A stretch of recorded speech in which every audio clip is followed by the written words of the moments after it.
नशे से दूरी है जरूरी 2.0 अभियान का भव्य समापन। 15 दिनों तक हजारों नागरिकों तक पहुंचा जन जागरूकता का संदेश। पुलिस मुख्यालय भोपाल के निर्देशन में संचालित नशे से दूरी है जरूरी 2.0 अभियान के अंतर्गत जिला हरदा पुलिस द्वारा 15 जुलाई से 30 जुलाई तक जिले भर में व्यापक जन जागरूकता कार्यक्रम आयोजित किए गए। अभियान का समापन समारोह स्थानीय लाल बहादुर शास्त्री महाविद्यालय हरदा में आयोजित किया गया। कार्यक्रम का शुभारंभ मुख्य अतिथि पुलिस अधीक्षक शशांक द्वारा मां सरस्वती की प्रतिमा के समक्ष दीप प्रज्वलित कर किया गया। इसके उपरांत मंचासीन अतिथियों का पुष्प गुच्छ भेंट कर स्वागत किया। समापन समारोह के दौरान पुलिस विभाग द्वारा 15 दिनों में जिले भर में आयोजित जन जागरूकता कार्यक्रमों की आकर्षक झलक प्रस्तुत की गई। अभियान के दौरान विद्यालय, महाविद्यालय, ग्राम, सार्वजनिक स्थल, धार्मिक स्थल, विभिन्न संस्थानों में आयोजित जागरूकता कार्यक्रम, रैली, नुक्कड़ नाटक, शपथ ग्रहण, संवाद, जनसंपर्क गतिविधियों के माध्यम से समाज के प्रत्येक वर्ग तक नशा मुक्ति का संदेश पहुंचाया। अपने प्रेरणादायी संबोधन में पुलिस अधीक्षक शशांक ने छात्र छात्राओं को संबोधित करते हुए कहा, अधिकांश युवक केवल जिज्ञासा, शौक अथवा नशा करने वाले साथियों की संगति के कारण नशे की शुरुआत कर देते हैं। धीरे धीरे यही आदत गंभीर लत का रूप ले लेती है, जिससे व्यक्ति आर्थिक, सामाजिक, मानसिक रूप से कमजोर हो जाता है और कई बार अपराध की ओर भी अग्रसर हो जाता है। उन्होंने युवाओं से आह्वान किया वे स्वयं किसी प्रकार के नशे से दूर रहें और अपने मित्रों, परिवारजनों और समाज के अन्य लोगों को भी नशे से बचाने के लिए प्रेरित करें। तो पुलिस अधीक्षक अमित कुमार मिश्रा ने कहा, अभियान के दौरान पुलिस विभाग ने सामाजिक न्याय विभाग, विभिन्न गैर सरकारी संस्थाओं, शैक्षणिक संस्थानों एवं समाज सेवी संगठनों के सहयोग से समाज के प्रत्येक वर्ग तक पहुंचकर जागरूकता फैलाने का सफल प्रयास किया। कार्यक्रम के दौरान अभियान अंतर्गत आयोजित विभिन्न प्रतियोगिताओं में उत्कृष्ट प्रदर्शन करने वाले छात्रों को प्रमाण पत्र प्रदान कर सम्मानित किया। कार्यक्रम में मुख्य अतिथि के रूप में पुलिस अधीक्षक श्री शशांक उपस्थित रहे। उनके साथ अतिरिक्त पुलिस अधीक्षक अमित कुमार मिश्रा, एसडीओपी हरदा शालिनी परस्ते, एसडीओपी टिमरनी आकांक्षा तलैया, डीएसपी महिला सेल अरुणा सिंह, रक्षित निरीक्षक रजनी गुर्जर, थाना प्रभारी कोतवाली रोशनलाल भारती, थाना प्रभारी सिविल लाइन राम सुमेर तिवारी सहित अन्य पुलिस अधिकारी कर्मचारी उपस्थित रहे।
जबलपुर से खबर। हजरत अली हसन शाह रहमतुल्लाह अलैह अस्पताल वाले बाबा का सालाना उर्स शहर में अकीदत, जोश, पारंपरिक रिवायतों के साथ मनाया गया। इस अवसर पर छोटी ओमती से चादर का जुलूस निकाला जो शहर के विभिन्न मार्गों से गश्त करता हुआ दरगाह पहुंचा। मगरिब की नमाज के बाद दरगाह पर चादर पेश की गई, जहां बड़ी संख्या में अकीदतमंदों ने हाजिरी देकर फातिहा पढ़ी और दुआ में शामिल हुए। उर्स में सभी धर्मों वर्गों के लोगों ने भाग लिया, जिससे शहर की गंगा जमनी तहजीब और आपसी भाईचारे की मिसाल देखने को मिली। आयोजन समिति के अनुसार हर वर्ष की तरह इस बार भी बड़ी संख्या में श्रद्धालु शामिल हुए और मुल्क की व प्रदेश की खुशहाली के लिए विशेष दुआएं की गईं। पूरे आयोजन के दौरान श्रद्धा और सौहार्द का माहौल बना रहा। मुबारक 207 हजरत अली हसन शाह रहमतुल्लाह अलैह अस्पताल वाले बाबा को हर साल की तरह इस साल भी बड़ी शान शौकत से मनाया गया, जिसमें आज चादर शहर का गश्त करके छोटी ओमती तो उठाई गई थी, वो शहर का गश्त करके आज दरबार अली हसन पर पहुंची। यहाँ अभी मगरिब की नमाज के बाद पेश की जाएगी। तमाम धर्म के लोग, वर्ग के लोग मिलकर उर्स मनाते हैं और मुल्क की चैन तरक्की के लिए और मुल्क की शांति के लिए दुआएं की गई। मुइन खान। साल की तरह साल भी थोड़ा अस्पताल वाले बाबा हमारी छोटी ओमती में चादर आज घूमी, सही संदल घूमा हर जगह, शांतिपूर्वक आज चादर शरीफ दरगाह में पहुंच गई है। शांतिपूर्वक आज बाबा के यहाँ जश्न है। कहाँ से अकीदत बन रहा है? हमारे चारों चाहने वाले हर कौम के आते हैं, हिंदू मुसलमान सिख चारों तरफ से आते हैं। कहाँ से भ्रमण करते हुए आया है? ये कुरंदी, पुलाताल, मुमताज बिल्डिंग, बड़ी ओमती, छोटी ओमती से चादर कितने बजे पेश हुई? 3 साढ़े 3 बजे लिख ली थी। यहाँ आ गए हम लोग 6 बजे। मैं आजाद अली गरवारी अध्यक्ष हूँ बाबा का। मध्य प्रदेश में आज भी कई गांव ऐसे हैं जो कि विकास से कोसों दूर हैं। ग्रामीण बुनियादी सुविधाओं के लिए संघर्ष कर रहे हैं। शहर से करीब 50 किलोमीटर दूर ग्राम मोठार की एक तस्वीर सामने आई है जो बता रही है यहाँ पर ना ही अधिकारियों ने और ना ही जनप्रतिनिधियों ने कभी ध्यान दिया। शुक्रवार को सोशल मीडिया पर एक तस्वीर सामने आई। ग्राम मोठार निवासी रामस्वरूप मरावी की 11 वर्षीय पुत्री माया मरावी का मेडिकल कॉलेज जबलपुर इलाज के लिए लाया गया था, जहां उपचार के दौरान उसकी मौत हो गई। गुरुवार को परिवार वाले निजी वाहन से शव लेकर गांव पहुंचे, लेकिन गांव पहुंचने से पहले ही कीचड़ और जर्जर सड़क में वाहन बुरी तरह फंस गया। काफी मशक्कत के बाद भी वाहन आगे नहीं बढ़ सका और उसे वापस लौटना पड़ा।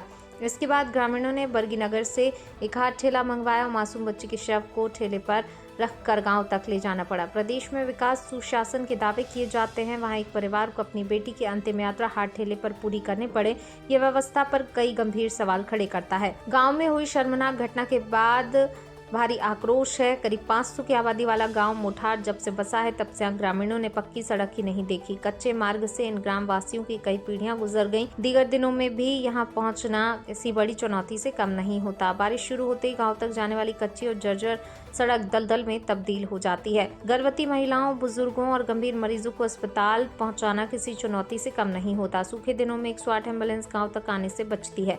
11 साल की बच्ची को जिस तरह से ग्रामीण हाथ ठेले में लेकर गए हैं, उस घटना के बाद से गांव वालों में आक्रोश है। उनका कहना है यदि समय रहते सड़क निर्माण हो गया होता तो आज गाँव के लोगों को इस तरह की अमानवीय परिस्थितियों का सामना नहीं करना पड़ता। ग्रामीणों ने प्रशासन, जनप्रतिनिधि, संबंधित विभागों से तत्काल सड़क निर्माण की मांग करते हुए चेतावनी दी है। यदि कार्रवाई नहीं हुई तो वे व्यापक जन आंदोलन के लिए मजबूर होंगे। ग्राम के शंकरलाल वरकड़े, लेखराम वृंदावन, दुरंत सिंह, साजन यादव, पुनूलाल, पंजीलाल कुलस्ते, राजू गौंड, नर्मदा प्रसाद, वीर सिंह परस्ते, ब्रज किशोर, महेश यादव, रंजीत मरावी सहित समस्त ग्रामवासियों ने चेतावनी दी है। अगर समय रहते सड़क नहीं बनती है तो गांव से लेकर शहर मुख्यालय तक जाकर जन आंदोलन किया जाएगा। जिला पंचायत सीईओ अभिषेक गहलोत का कहना है कि मुझे अभी इस गांव के विषय में जानकारी मिली है। आज ही तहसीलदार, जनपद सीईओ को मौके पर भेजकर रिपोर्ट मांगी जा रही है।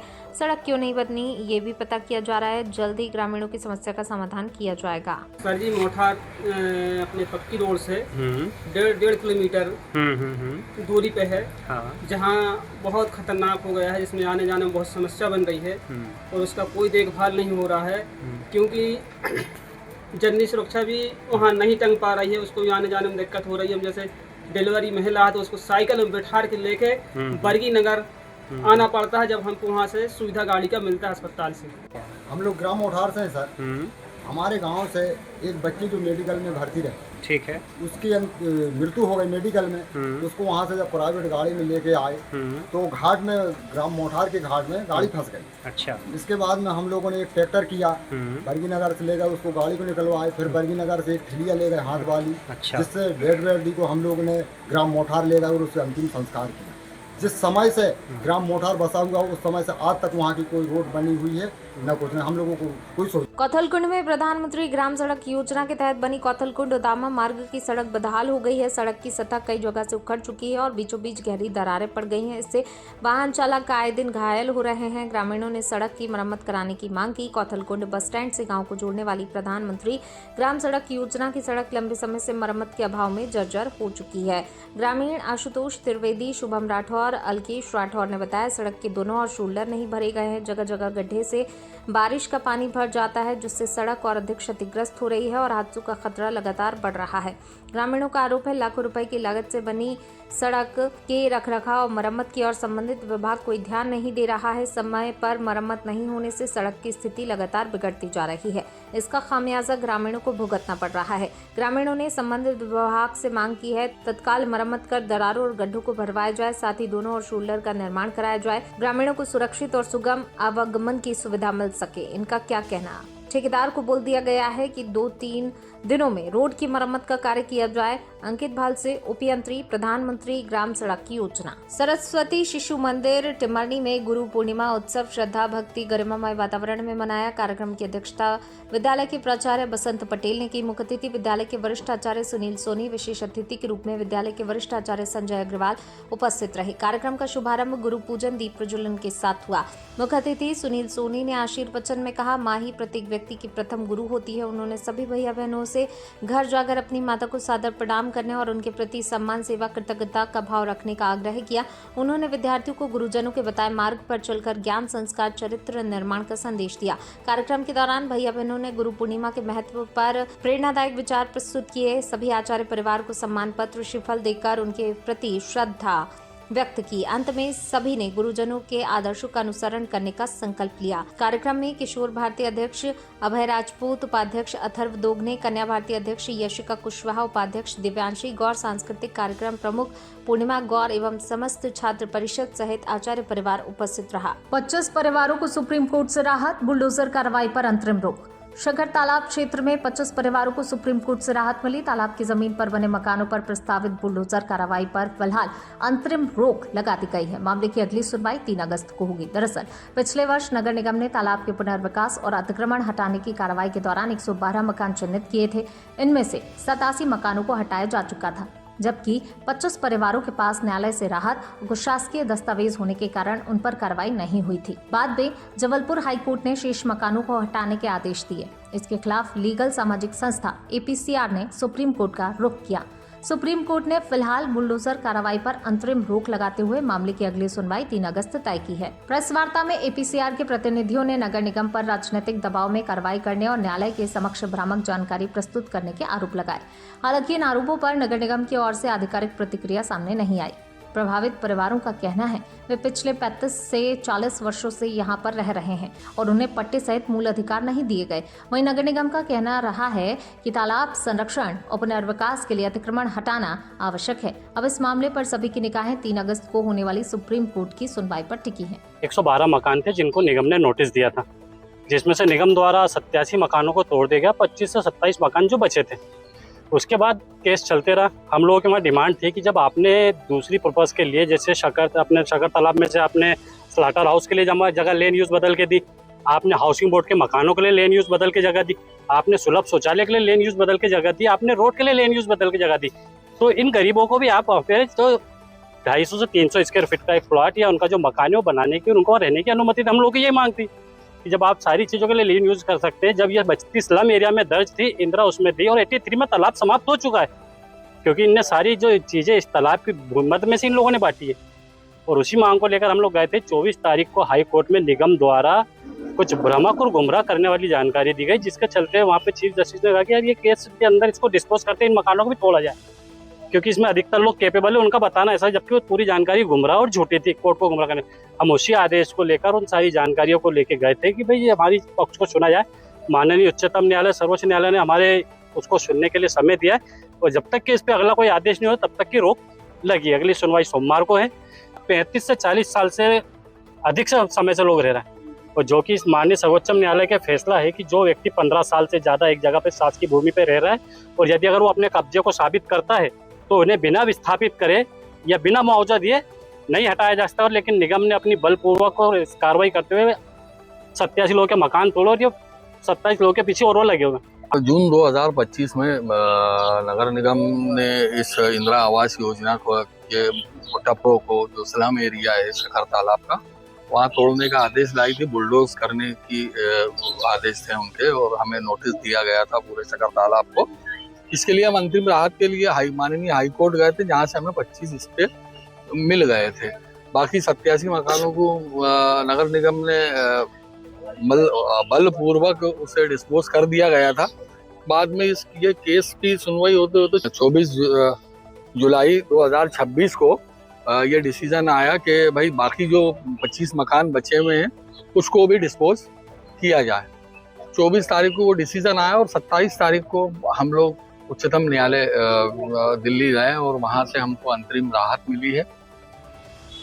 जय किसान साथियों, साथियों, अभी वर्तमान में जो सरकार ने मूंग खरीदी के लिए जो लिमिट बढ़ाई है वो एक तो बहुत लेट बढ़ाई है, और अभी जो मैंने वर्तमान में देख के आया हूँ कि कृषि विभाग में जो कम से कम 500 से 600 किसान खड़े हैं, वो किसान हैं जिन्होंने 1 कुंटल 20 किलो मूंग पहले तुलवा दिया था। अब उनके डबल स्लॉट बुक करना है, तो उनके लिए प्रशासन को कोई नई गाइडलाइन निकालना चाहिए ताकि वहां पे भीड़ नहीं लगे। और खरीदी केंद्र अभी बहुत ही कम बने हुए हैं, 40 खरीदी केंद्र ही है, लगभग 100 खरीदी केंद्र होना चाहिए, तब ये 20 तारीख तक मूंग की उपज तुल पाएगी, नहीं तो फिर हजारों किसान वंचित रह जाएंगे। ये टोकन प्रणाली की जो बात थी खाद के लिए, वो अभी तक चालू की नहीं है।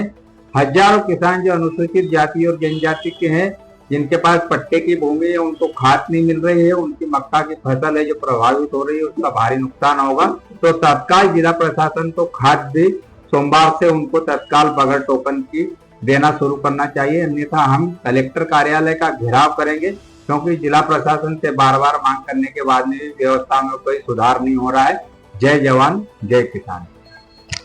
11 घंटे चले रेस्क्यू ऑपरेशन के बाद टापू पर फंसे 4 युवक सुरक्षित निकाले। खंडवा जिले के थाना जावर क्षेत्र स्थित हांडी कुंड में सुक्ता और आवना नदी के बीच बने टापू पर फंसे 4 युवकों को एसडीआरएफ और जिला प्रशासन, पुलिस और होमगार्ड की संयुक्त टीम ने 11 घंटे चले रेस्क्यू अभियान के बाद शुक्रवार सुबह सकुशल सुरक्षित बाहर निकाल लिया। जानकारी के अनुसार गुरुवार शाम अचानक नदी का जलस्तर बढ़ने से चारों युवक टापू पर फंस गए थे। चारों ओर तेज बहाव होने के कारण उनका बाहर निकलना संभव नहीं था। सूचना मिलते ही एसडीआरएफ खंडवा और पुलिस प्रशासन की टीमें मौके पर पहुंची, बचाव अभियान शुरू किया।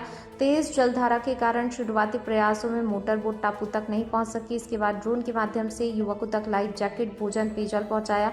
पूरी रात मोबाइल के जरिए उनसे संपर्क बनाए रखा और उनका मनोबल बढ़ाया। जल स्तर में आंशिक कमी आने के बाद एसडीआरएफ खंडवा और एसडीआरएफ इंदौर की संयुक्त टीम ने सुरक्षा रस्सियों की मदद से मोटर बोट टापू तक पहुंचाई और सुबह शुक्रवार करीब 4:45 पर चारों युवकों को बाहर निकाल लिया। रेस्क्यू अभियान के दौरान प्रभारी collector doctor Nagarjuna B Gowda, police अधीक्षक अगम जैन, अतिरिक्त पुलिस अधीक्षक महेंद्र तड़नेकर सहित पुलिस, होमगार्ड, एसडीआरएफ के अधिकारी पूरी रात मौके पर मौजूद रहे। प्रशासन ने सुक्ता बांध से अतिरिक्त पानी नहीं छोड़े जाने के संबंध में भी आवश्यक समन्वय किया। सुरक्षित निकाले गए युवकों में हुजैफा हामिद, मयंक उर्फ गोपाल, अली असगर और आयुष शामिल हैं। प्रशासन ने नागरिकों से लगातार हो रही बारिश के दौरान नदी, नालों और उफनते जल स्रोतों के पास नहीं जाने और सुरक्षा संबंधी निर्देशों का पालन करने की अपील की है। बिल्कुल, अपने खंडवा जिले में ये हांडी कुंड है, जावर थाना के अंतर्गत। वहाँ के टीआई साहब के द्वारा सूचना मिली थी लगभग 6:15 बजे शाम को, 30 जुलाई को, कल शाम को। तत्काल हमारी टीम ने, मैं स्वयं वहाँ घटनास्थल पर रवाना हुआ, हमारे कंपनी कमांडर और पूरी एसडीआरएफ की टीम रवाना हुई। वहाँ घटनास्थल पर देखा तो बीच टापू में, एक टापू के बाद सेकंड टापू था जो आवना नदी है और सुक्ता नदी है, उसके बीच के बहाव में वो फंसे हुए थे। 4 लोग थे और उनको किसी तरह से बाहर लाने की, रेस्क्यू करने की जद्दोजहद हमने शुरू करी। हमने बोट ले जाने की कोशिश करी तो बोट जो है, इतना पानी का तेज़ फ्लो था कि वो उस पानी के बहाव से बोट भी बहने लगी। तो काफ़ी रस्से वगैरह बांध करके पेड़ों से हमने कुछ कोशिश करी। फिर धीरे से हमने जब समझा कि ये मामला ज़्यादा रिस्की है और टीम भी बुलानी पड़ेगी, तो हमने एसडीआरएफ टीम इंदौर को भी कॉल किया। हमारे स्टेट कमांड सेंटर भोपाल को कॉल किया गया, वहाँ से कोऑर्डिनेट करके हमारी इंदौर से एसडीआरएफ की टीम भी आई। एनडीआरएफ टीम को भी अलर्ट में रखा गया था। उज्जैन से उस टीम को भी रवाना करने के लिए निर्देशित किया गया। साथ ही साथ कलेक्टर साहब और एसपी साहब को मैंने अवगत कराया कि सर, इसमें एयरलिफ्ट की भी आवश्यकता पड़ सकती है यदि हमारी बोट से रेस्क्यू संभव नहीं हो पाएगा। तो उसके लिए एयरलिफ्ट की भी व्यवस्था के लिए प्रोसेस रात में ही स्टार्ट कर दी गई। ये पूरी प्रोसेस के दौरान चूँकि समय लग रहा था और वाटर लेवल काफ़ी बढ़ रहा था, वहाँ चारों बच्चे जो फंसे हुए थे वो घबरा रहे थे। हालांकि उनके पास मोबाइल था, तो लगातार हम संपर्क में बने थे और उनको ढांढस बंधा रहे थे कि घबराइए मत, हम तैयार हैं और आपके लिए रेस्क्यू टीम आ रही है और आप अच्छे से सकुशल बाहर आएंगे। उनके लिए ड्रोन की मदद से लाइफ जैकेट पहले 4 भेजे गए और उन लाइफ जैकेट को उनको फ़ोन से संपर्क करते हुए उनको बताया गया कैसे कैसे पहनना है और कैसे बांधना है। तो एसडीआरएफ की लाइफ जैकेट उनको पहनाई गई।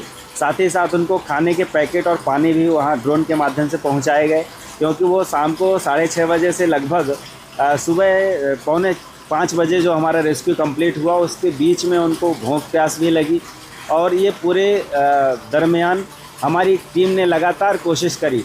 इस दौरान ही कलेक्टर साहब, एसपी साहब से संपर्क करके सुकता डैम के पानी के रिलीज को कम किया गया कि उसको रिलीज ना किया जाए, और इस वजह से थोड़ा पानी का लेवल भी कम हुआ।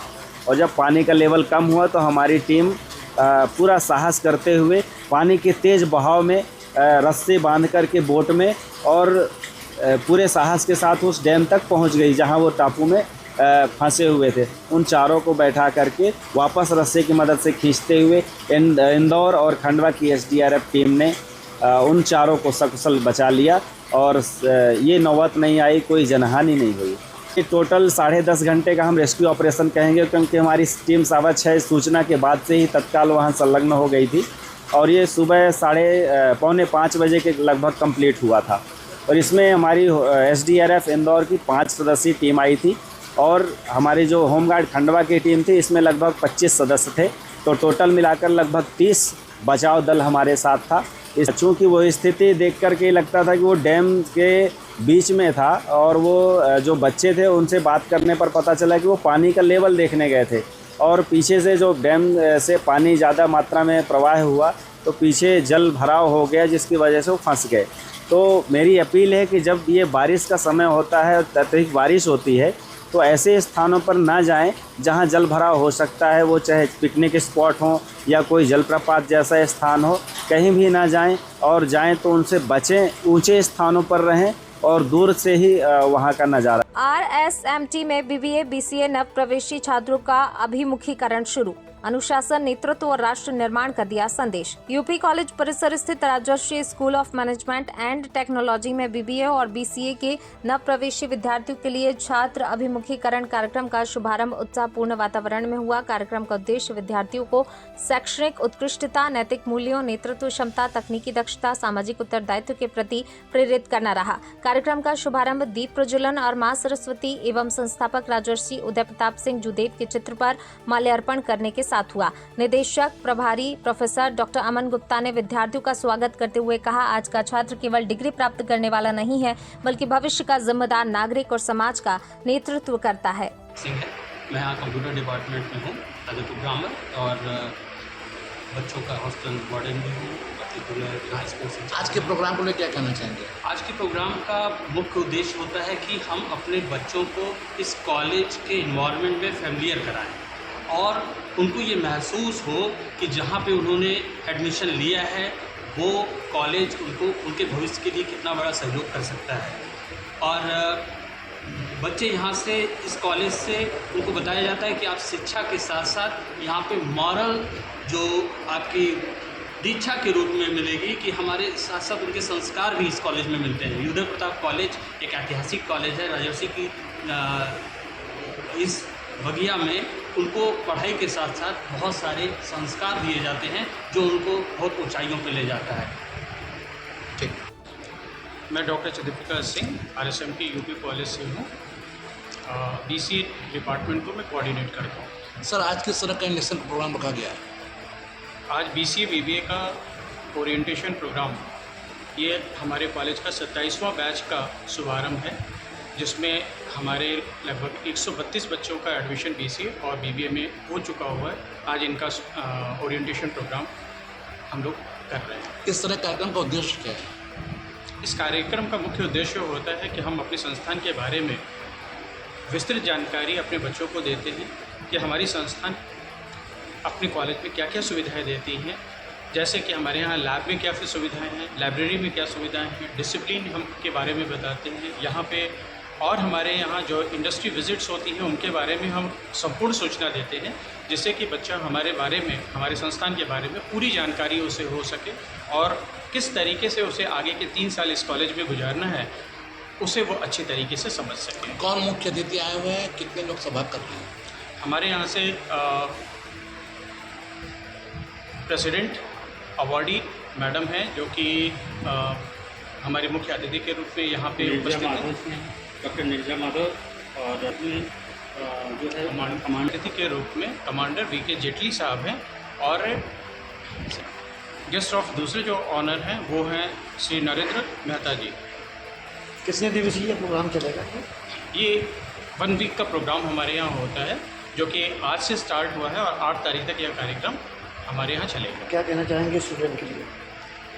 स्टूडेंट के लिए सिर्फ एक ही चीज़ हम कहना चाहते हैं, वो है कि फोकस्ड स्टडी हो, निरंतरता बनाए रखें, डिसिप्लिन के साथ में अपने उच्च भविष्य और उसका निर्माण करें, जिससे कि वो अपना और अपने संस्थान का नाम रोशन कर सकें। ठीक। अमित कुमार को राष्ट्रपति भवन से मिला निमंत्रण।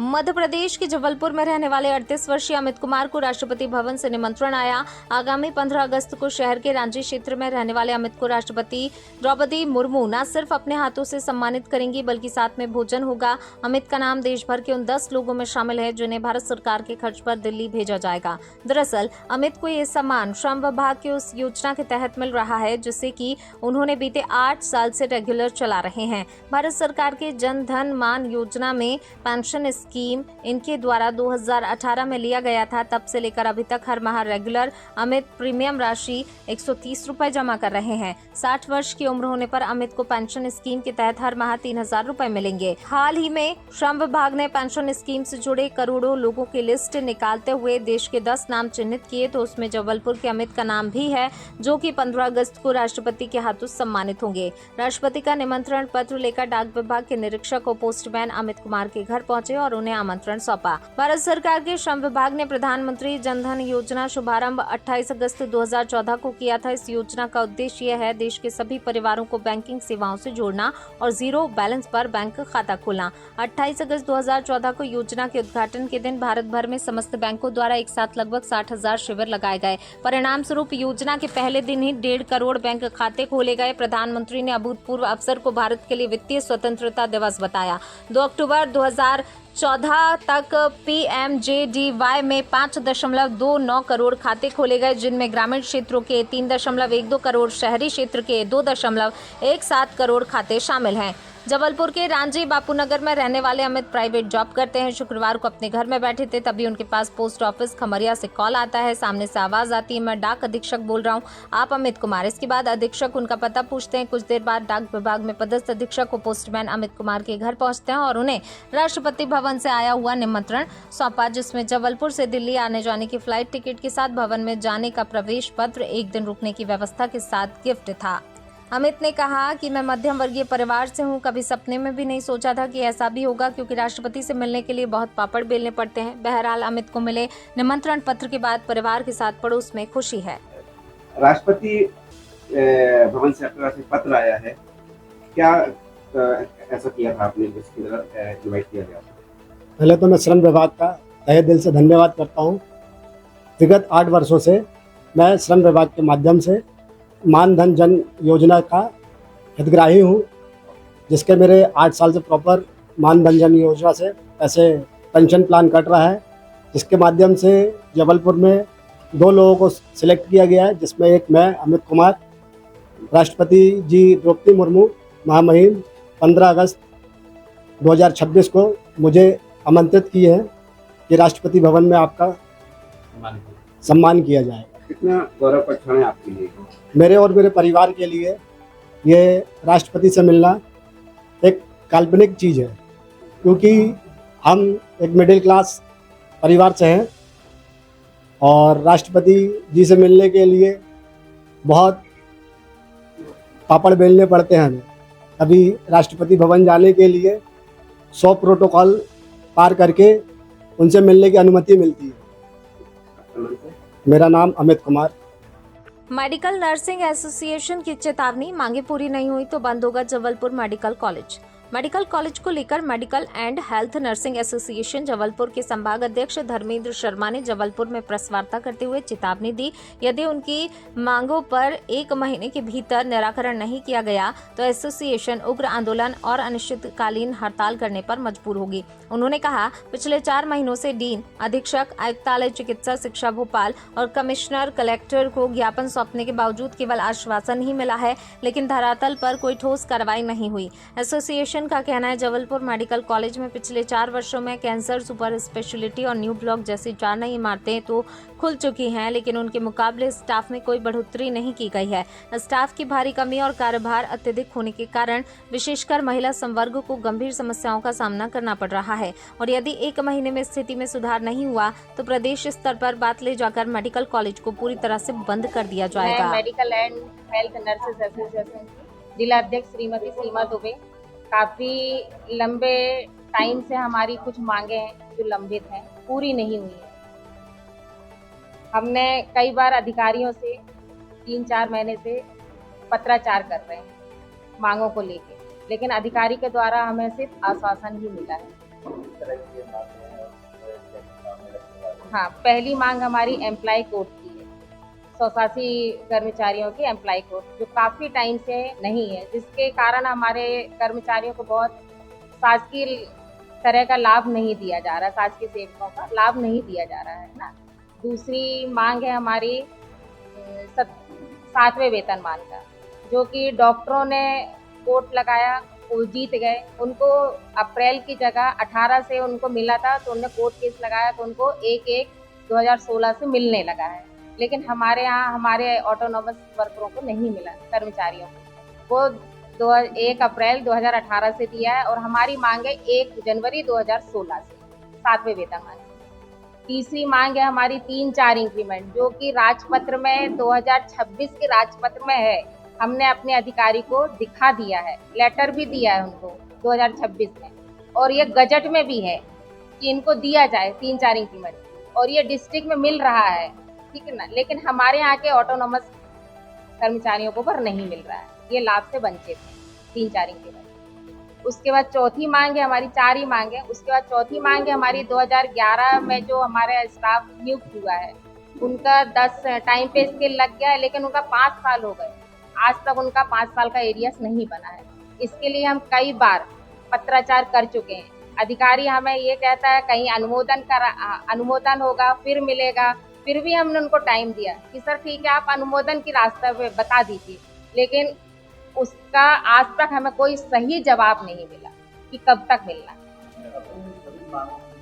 पांचवी मांग है जो मुख्य मांग है, जिसके लिए हम काली पट्टी लगाकर कार्य कर रहे हैं। वो सबसे बड़ी मांग ये है कि हमारे यहाँ जो स्टाफ क्राइसिस पूरा सभी जगह है, हमारी NSCV में भी है, सुपर में भी है, SCI में भी है, SCPM में भी है, 2200 कैंसर में भी है, 2263 कुछ खोल दिए हैं, 2200-2300 बेड न्यू ब्लॉक है ना। और उसके बाद हमारी स्टाफ कुल 500 है, कुल 500। हमारे ओल्ड बिल्डिंग में तो 500 है, जबकि 1643 हैं। इनको न्यू ब्लॉक खोलने से इनको UG की सीट मिल गई, मान्यता मिल गई है ना। PG डॉक्टरों को PG की सीट उनने न्यू ब्लॉक खोलने से लिए, लेकिन हमने अधिकारी से बोला कि स्टाफ की काफ़ी क्राइसिस है सर, इसके लिए कुछ करिए। तो सर हमेशा हमको आश्वासन मिलता है हमको कि कर रहे हैं, लेकिन वो कर कुछ नहीं पा रहे हैं, जिससे कि हमारा फीमेल वर्कर है उनको काफ़ी हद का सामना करना पड़ा, परेशानियों का। श्रीमती सीमा दुबे, मेडिकल कॉलेज। मैं धर्मेंद्र शर्मा, संभाग अध्यक्ष medical and health nursing association से जबलपुर से। हम जो निरंतर अभी ये जो धरना प्रदर्शन और विरोध प्रदर्शन कर रहे हैं, इसकी जानकारी तो हमने सरकार को दे ही दी और हमारे शासन को भी दे दी है। अगर ये जो हमारी जो जायज़ मांगे हैं, इन पे अगर सरकार 1 महीने में उचित निराकरण इनका नहीं करती है या हमें उन चीज़ों से अवगत नहीं कराती है, तो फिर 1 महीने के पश्चात हम जो आगे की रूपरेखा तैयार करेंगे कि आगे हमें आंदोलन किस स्तर पे खोलना है। हो सकता है कि हम प्रदेश स्तर पे इस बात को लेके जाए, क्योंकि प्रदेश स्तर पे भी हमारी बात चल रही है, और हो सकता है कि हम जबलपुर मेडिकल कॉलेज टोटल बंद करें, और वो अनिश्चितकालीन हड़ताल होगी, उसकी कोई समय सीमा नहीं होगी। जब तक मांगे पूरी नहीं होगी स्ट्राइक कंटिन्यू रहेगी।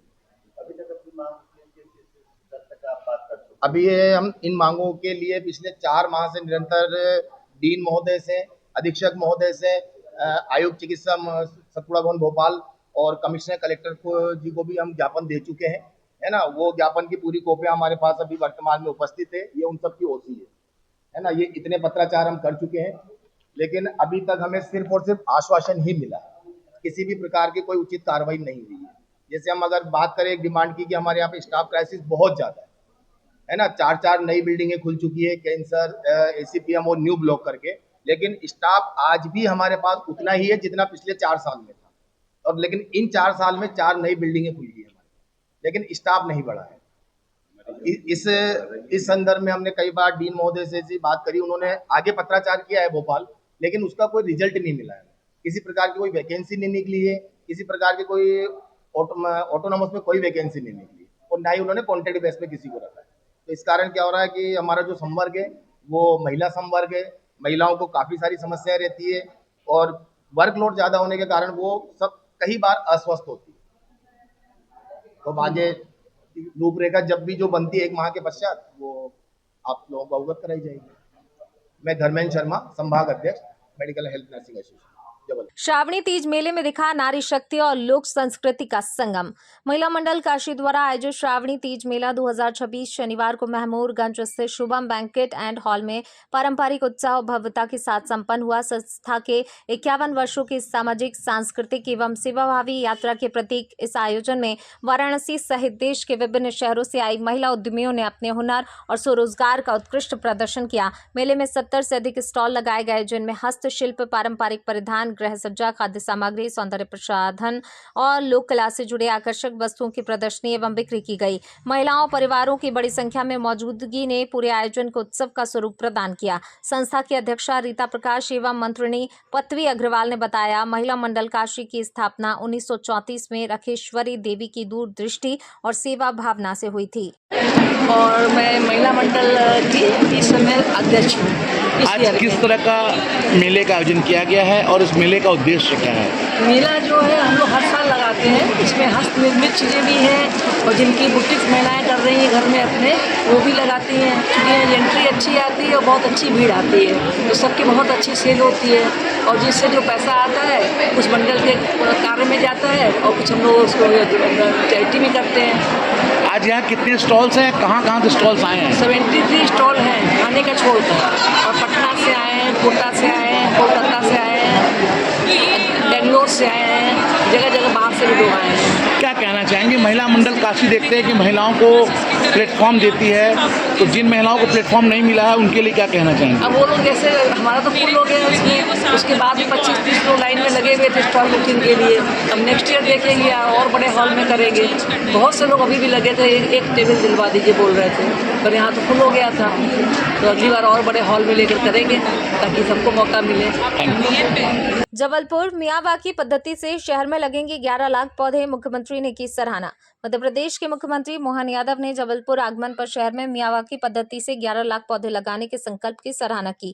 मीडिया से बात करते हुए उन्होंने पहल को एक अद्भुत और अच्छा अवसर बताया। पौधारोपण अभियान प्रधानमंत्री के देश भर में 25 करोड़ से अधिक पौधे लगाने के आह्वान के तहत जबलपुर में मियावाकी पद्धति का उपयोग किया जा रहा है। मियावाकी पद्धति के बारे में बताते हुए मुख्यमंत्री ने कहा, सामान्य तौर पर 1 एकड़ में 400 पौधे लगते हैं, लेकिन इस पद्धति में 3 लेयर के जरिए 8,000 से 12,000 तक पौधे लगाए जा सकते हैं। उन्होंने बताया, ये पद्धति कम समय में ही सघन वन तैयार करने में सक्षम है, जिससे जैव विविधता को बढ़ावा मिलता है, कीट पतंगों सहित अन्य जीवों को बेहतर वातावरण प्राप्त होता है। मुख्यमंत्री ने बड़े संकल्प के लिए जबलपुर नगर निगम, स्थानीय सांसद आशीष दुबे, मेयर जगत बहादुर और अन्य जनप्रतिनिधियों की सराहना की। इसके अतिरिक्त आगामी उपचुनावों पर बोलते हुए उन्होंने कहा, बीजेपी पूरी ताकत के साथ चुनाव लड़ रही है और परसों तक स्थिति और स्पष्ट हो जाएगी। रानी दुर्गावती की नगरी जबलपुर में आज 11 लाख पौधे लगाने का ये अद्भुत अच्छा मौका है।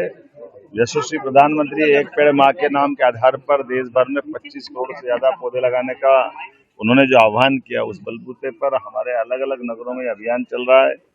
आज जबलपुर में मियावाकी पद्धति से पेड़ लगाने का ये 11 लाख पौधे लगाने का संकल्प बड़ा संकल्प है। मैं बधाई देना चाहूँगा नगर निगम को, हमारे मंत्री श्रीमान राकेश सिंह जी को, माननीय महापौर जगत बहादुर जी, इस अवसर पर हमारे सांसद आशीष उपाध्याय जी, इसी के साथ साथ हमारे दोनों जिला अध्यक्ष माननीय विधायक जी अभिलाष पांडे जी सहित सब मित्रों को बधाई देना चाहूँगा।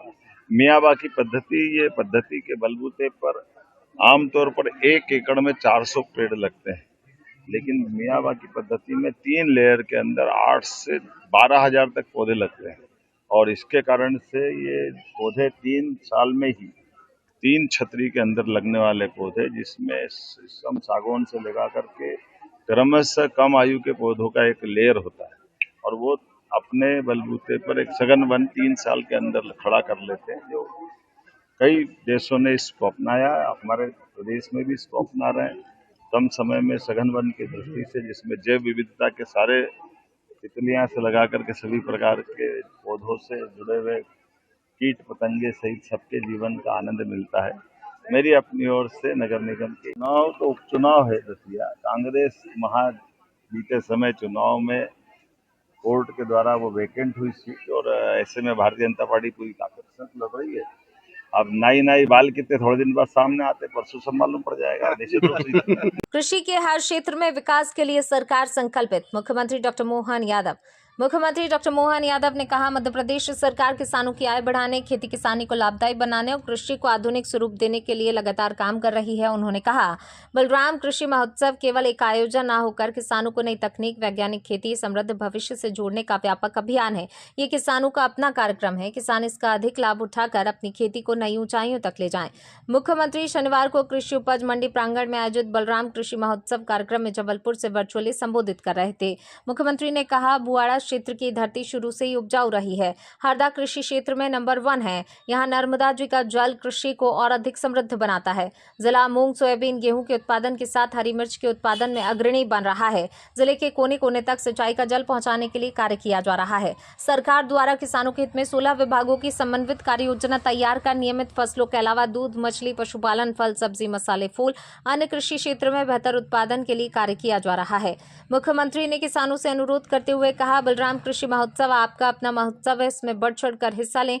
उन्होंने कहा, परंपरागत खेती अब गुजरे जमाने की बात हो गई है। अब आधुनिक और उन्नत खेती का दौर है। किसान बंधु अपने खेत की मिट्टी की जांच कराएं, मिट्टी की उत्पादकता के अनुसार फसल लें। बहुत अधिक रासायनिक उर्वरकों का उपयोग करने से बचें। जितना जल्दी हो सके प्राकृतिक और जैविक खेती की ओर बढ़ें। फसल विविधीकरण अपनाएं। एक ही किस्म की फसल के स्थान पर एक ही समय में खेत में एकाधिक फसलें लें। मुख्यमंत्री ने कहा, प्रधानमंत्री नरेंद्र मोदी के नेतृत्व में मध्य प्रदेश सरकार लगातार किसान कल्याण के लिए महत्वपूर्ण निर्णय ले रही है। किसान अपनी मेहनत और पसीने से धरती से अन्न उगाते हैं। किसान भाइयों को आज एक साथ 4,000 रुपए सम्मान निधि के रूप में उनके बैंक खातों में भेजे गए हैं। उन्होंने कहा, मुख्यमंत्री किसान कल्याण निधि की राशि का वर्ष में 1 जाई पैसा देने पर भी विचार किया जा रहा है। भव्य शोभा यात्रा के साथ श्री शिव महापुराण कथा का शुभारंभ। 7 दिनों तक गूंजेगी शिव महिमा। बालाजी पैलेस काशी महमूरगंज से सिद्धांत बैंक्वेट हॉल में शुक्रवार को शोभा यात्रा के साथ 7 दिवसीय श्री शिव महापुराण कथा का शुभारंभ हुआ। प्रातः श्री गेरी मठ से निकली शोभा यात्रा बालाजी पैलेस काशी तक पहुंची, जिसमें वाराणसी सहित मुंबई, दिल्ली, चेन्नई, कोलकाता एवं देश के विभिन्न राज्यों से आए श्रद्धालुओं, संत महात्माओं और शिव भक्तों ने उत्साहपूर्वक भाग लिया। बहुत अच्छा लगता है और अपने सनातन धर्म का प्रचार होता है। काशी के लिए बहुत महत्वपूर्ण है सावन का सोमवार। भक्तों के लिए क्या सबको इस तरह के आयोजन कराने चाहिए, कथा में भाग लेना चाहिए।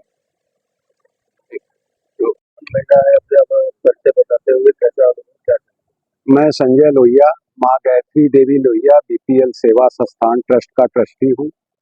शिव सेवा संस्थान अपना 12 ज्योतिर्लिंग में शिव पुराण कथा का आयोजन कर रहे हैं। इसमें भारतवर्ष से लगभग 500 से 700 भक्त आए हुए। कथावाचक के रूप में देखिए, इसमें जो कथावाचक हैं बाल व्यास श्रीकांत जी शर्मा पिछले 35 वर्षों से काशी में श्रावण मास में कथा करते आ रहे हैं। उन्होंने श्रीमद् भागवत, देवी पुराण, राम कथा, शिव महापुराण सभी आयोजन किए। ये कथा विशेष है। इसमें जो श्रावण मास में ये जो शिव महापुराण हो रही है, इसमें 200 जजमान हैं, उनके साथ एक ब्राह्मण है जो मूल पाठ कर रहे हैं। ये आज 1 अगस्त से शुरू हो रही है, 7 अगस्त तक चलेगी। और इसमें एक खास बात और है, ये शिव और राम का संगम है।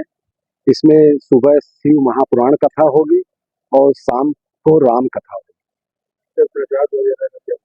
प्रसाद की भी व्यवस्था है, सभी के रुकने की और सारी चीज़ों की व्यवस्था की गई है। इसमें शिव सेवा संस्थान का गोयनका जी, हमारे राजकुमार जी गोयनका है, उनका बहुत अच्छा रोल है। वो सभी को लेके चलते हैं हमारे सनातन धर्म का प्रचार प्रसार करने के लिए। इसमें कथा भी कहाँ से पूरे भारतवर्ष से कथा में आए हुए हैं, कलकत्ता से ज्यादा हैं, बाकी बॉम्बे से, दिल्ली से, नेपाल से, सभी जगह से भक्त आए हैं।